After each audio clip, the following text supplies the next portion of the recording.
Powered by the Montana Television Network. This is the 10 o'clock news on Q2, Montana's news leader. Good evening, everyone. Thanks for joining us tonight. I'm Jeanelle Slade. And I'm Jay Cohn. A real estate venture between Interior Secretary Ryan Zinke and the chairman of Halliburton, now the subject of a formal investigation by the Interior Department's Inspector General. According to online newspaper The Hill, the investigation will focus on a Montana-based commercial development that Zinke is poised to benefit from financially.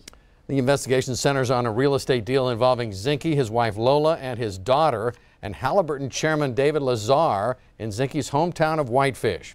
Zinke, of course, the former Montana congressman, initially proposed this development in 2012. The Inspector General's office confirmed last month it was looking into the matter, and today confirmed the formal investigation. It cites emails that show Zinke met with Halliburton chairman David Lazar and his son, along with Montana developer Casey Malmquist, at his interior offices last August. 3 Democratic lawmakers called for the investigation. Now, this is the latest in a series of investigations into Zinke's conduct as the Interior Secretary. Last year, the Inspector General found that in some instances Zinke had failed to properly document his travel. Another investigation is looking into accusations that Interior employees were improperly reassigned.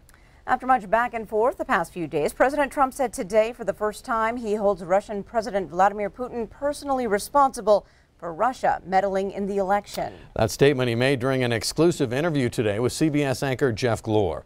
Mola Lengi has more for us tonight on the president's remarks. President Trump says Russian President Vladimir Putin is responsible for Russia meddling in the 2016 U.S. presidential election. He's in charge of the country, just like I consider myself to be responsible for things that happen in this country. The president said in an interview with CBS Evening News anchor Jeff Glor, he warned Putin about future interference during the leaders' one-on-one meeting in Helsinki Monday. I let him know we can't have this, we're not going to have it, and that's the way it's going to be. But earlier in the day, there was confusion when the president was questioned during a cabinet meeting. Is Russia still targeting the U.S., Mr. President? Press, let's go. White House Press Secretary Sarah Sanders later said that's not what the president meant. The president said thank you very much and was saying no to answering questions. President Trump has come under fire from Democrats and many Republicans for not condemning Russia in a joint press conference Monday. A day later, he said he misspoke when he suggested Russia did not interfere in the election. Democrats aren't buying it. It's clear that he still believes President Putin over the consensus of American intelligence community. Democrats want to hear from translators who were in the private meeting. Republicans disagree. I think that would be a terrible precedent to be pulling translators for meetings that presidents have. Secretary of State Mike Pompeo will testify before a Senate committee next week. Mola Lengi, CBS News, the White House. Now, the president also said in today's interview with Jeff Glor that he feels he did great during Monday's press conference. If you're planning to attend the vice president's tax cut rally here in Billings next week, well, those plans need to be adjusted a bit. Instead of coming next Tuesday, the free public event is now scheduled for a week from today on the morning of Wednesday, July 25th. Now, those wanting to attend still need to register and reserve tickets at americafirstpolicies.org. Doors for next Wednesday's rally open at 7:30 a.m. for the 9:30 event at Metro Parks Montana Pavilion. Montana Attorney General Tim Fox says the state's in the midst of a substance abuse crisis. This latest state crime report reflects what Fox calls astronomical increases in drug offenses over the last several years. MTN's Augusta McDonald tonight brings us a closer look. There's been a drastic increase in drug use, particularly in methamphetamine and heroin use. At the state crime lab, they process toxicology testing for all sorts of crimes. These results come from crimes where there is suspected drug use or another reason for testing, like post-mortem tests, DUIs, and controlled substance cases. Big changes happened in Montana from 2011 to 2017. Meth use jumped 375% in post-mortem cases and 324% in DUI cases. In controlled substance cases, a 415% spike in meth use was found, and most significantly, a 1,234% increase in heroin use. So these are all kind of different subsets of the population within Montana, and all kind of showing the same thing of this, significant and long-term rise in methamphetamine over the years. Larson says heroin began showing up in larger numbers in the past few years as painkillers became more difficult to get a prescription for. In Missoula, Augusta McDonald, MTN News. Thanks, Augusta. Now, a Billings man convicted in a 2015 murder will now get a new trial. The Montana Supreme Court says critical evidence was excluded from Joseph Pollock's case.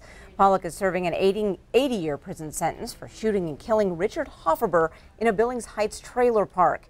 Now, that incident, often described as a dispute over a woman named Andrea Sattler. Sattler, the only eyewitness, may have been on drugs at the time of the crime, but a meth pipe found at the scene was originally excluded from evidence. Defense attorneys were also not allowed to question Sattler about her possible drug use that day. Pollock testified that he acted in self-defense, claiming Hofferber was charging at him with a spike rod while high on meth. But in the end, the jury found Pollock guilty of deliberate homicide, criminal endangerment, and tampering with evidence. The High Court says Sattler's testimony was the crux of the prosecution's case. A safer, more efficient design could soon be in the works for the Johnson Lane interchange out in Lockwood, all part of the planned Billings bypass. Today, the Montana Department of Transportation announced the Diverging Diamond Interchange, or DDI.